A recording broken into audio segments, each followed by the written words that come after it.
السلام عليكم ورحمة الله وبركاته. كبجمتوتا فضوتا كينيا وندي كيسانو باغانا غانو جيراتن فياك أبدان جيرو جيرين كيسان هالك اللين سامال فقال سنجيرا كبجمتوتا فضوتا كينيا غيار فيديو أداتو كباني سيم يعني جيرا كبجمتوتا فضوتا كينيا كونيس ورن ساعتي كانوا داوتا جيرتان ور الدنيا تنرت كيري دلغاتشو اوف ديمك او صوتا غاري داجد مال جتات. السلام عليكم ورحمة الله وبركاته. الشما هركفوني كبجمتوتا في هردفتوتا كينا أكم جيرتان باغا جيراتن سنجيرا akkuma abdiin isin jedhee jechuudha wanni iddoo kanatti argamne jechuudha har'a waan ajaa'ibaa tokko qabannee isin dhufuuf deemne jechuudha wanni ajaa'ibaa kunis maal jettan inshaallah waan addaati jechuudha walumaa galatti kanaafuu akkuma inni isin jedhee jechuudha warroonni kayrii dalagachuu barbaadan akkasuma kayriin kun waan akkamii jechuun keessa hin oolu jechuudha garasuma mee maal akka ta'e maaliif akka deemu jechuudha abdi maan isin ayibsu anillee isarratti booda isin dabale jechuudha hanga xumura sagantaa kanaan hordofaa afeerraa keenya garanumaan amma gara abdi isin dabarsa. Jamtoota hordoftoota keenya akkuma seensarratti dubbachuudhaaf yaala jechaadha obboleettiin teenya suuraa isii asirratti argitan tun jechaadha kaleessa akkuma kenna mucayyoon tun jechaadha dhugaa dubbachuudhaaf baay'ee dhugaa dubbachuu baay'ee nu mararte viidiyoo YouTube irratti illee gabbaanee yeroo baay'ee uummata keenya rakkisnee illee beeknu jechaadha tan nu rakkadha isiniin jenna kabajamtoota hordoftoota keenya mucayyoon tun osuma akkana deemtu osuma akkana nyaattee dhudhusu waan takka guyyaa takka illee dhibeen kamiyyuu irratti mudhatin jechaadha guyyama takkaan qaama isii kana guutuu qabee yaani sochoosu dadhabde kabajamtoota hordoftoota keenya osoo deemtee nyaattee dhudhu akkuma nama kamiitu jechaadha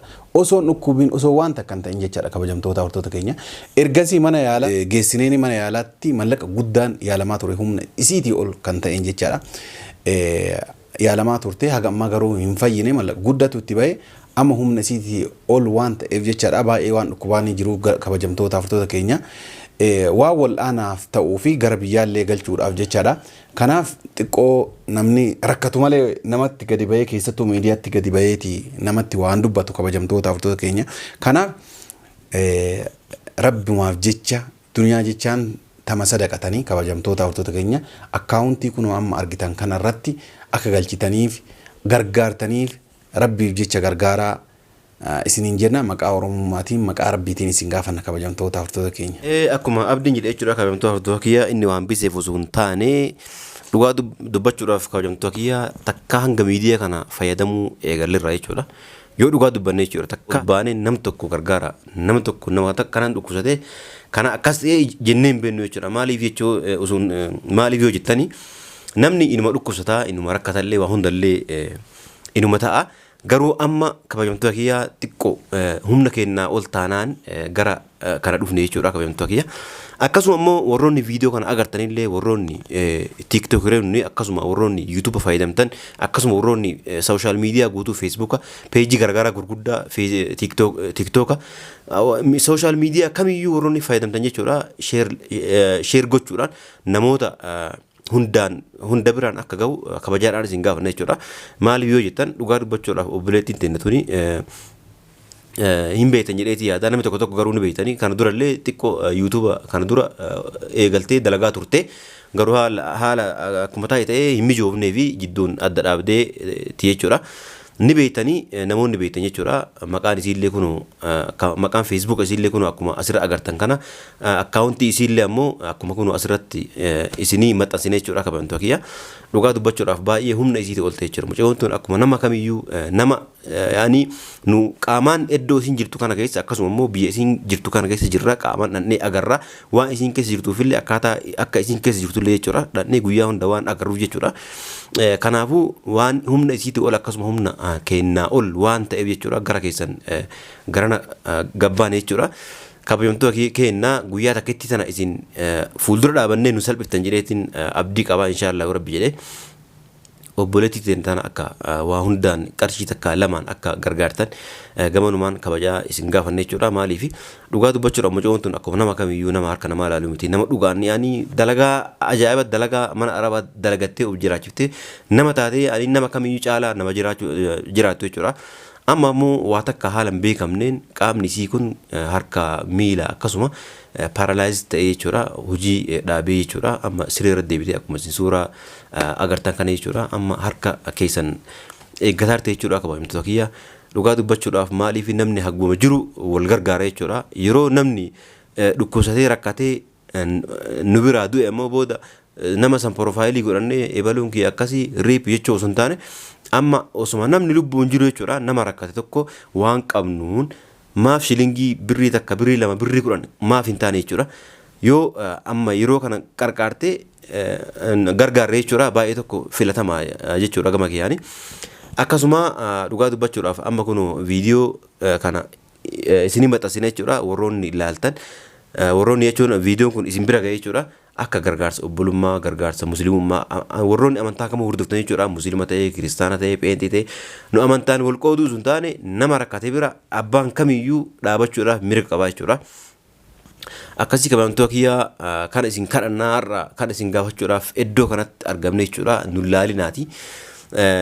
Akkasitti obboleettii teenya tana qarqaaraa isin jennaa walumaan haa qarqaarru walumaan inshaallah yoo rabbi guyyaa isiin amma ka dura nu waliin bakka barbaade deemaa turte amma mana deebitee siree deebitee jechuudha.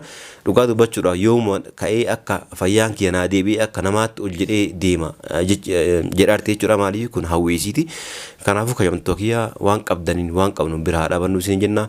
Obboleettii teenya tana haa yaalannu. Dhugaa dubbachuudhaaf birrii xiqqaa ittiin baanee birrii guddatu itti ba'ee jira jechuudha. Humna isiitii ol waan ta'eef kalaas amma of dadhabeetiin jira. Uummata Oromootti naa iyyaa waan jetteef amma dhufnee gara keessan harka isin jala guyyaa duraatiif harka isin jala qabanne jechuudha. Kabajamtoota kiyyaa akkas obboleettiin teenya yoo asitti illee waan dadhabu taate gara biyya ofii galtee maatii ofii biratti osoo lubbuun jirtu maatii ofii agartee maatii ofii biratti osoo yaalamtee akkasitti fayyite kan jennu jechuudha. Gara keessan dhufne jechuudha. Kabajamtoota kiyyaa nun saalfachiisinaati waan qabdaniin bira dhaabbadhaa isin jenna. Hanga xumuraa keessa sagantaa kennaa waan hordoftanii baay'ee galatoomaa. Abdii waan jiru qaba. Nu fitee jira kabajamtoota hordoftoota keenya nu bira dhaabadhaa nus waan nu dhibee waan nu rakkiseef isin gabbaanee isinitti onnaa jenne malee waan biraatiifiti akkuma dura hajjiin jedhe viidiyoo kana bakka hundatti kukkutaati sheer godhaati akkaawuntii nu maxxansine kana namoota rabbiif jecha waa gargaaruu barbaadaniin biraan gaati mucayyoon tun akka gargaaramtu wallaahi baay'ee nu yaachiste baay'ee jechnaan baay'ee dhugaa rabbi jechaadha. Rabbitu keessa nama arga hadhuma osoo deemtee akkuma nama kamiinuu uttaaluu dandeettu guyyama takkatti keessatti yoo qabamtu kun hojii rabbiiti hojii namaatii miti jechaadha. Nullee akkas ta'u waan nu taanu hin beeknu jechaadha. Fakkeenyaaf yaani hadha akkanatti jirraa boru waan nu taanu hin beeknu. Kanaafuu namni waan facaafate haamata waan ta'eef jechaadha. Mee keerii buufadhaati akkaawuntii kanarratti akkaawuntii maaliif ka biyya kanaas nuun ergine ka biyyaa homaa godhu barbaachise mucayyoon erga achi jiraatte maal waan jettan yoo taate kabajamtoota hordoftoota keenya nama hundaayyuu bakka jiru irraa gara biyyaatti ergutu waa laaffataaf jechaadha.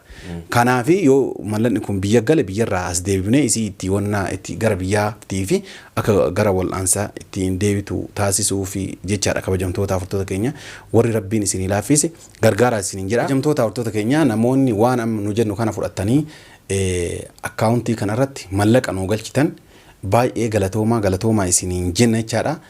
Galatoomaa isiniin jechuunis waan barbaannuuf warroonni akkaawuntii kanarratti mallaqa erga galchitanii kaataniin booda karaa waasappii kanaatiin nagahee nu haa erganii.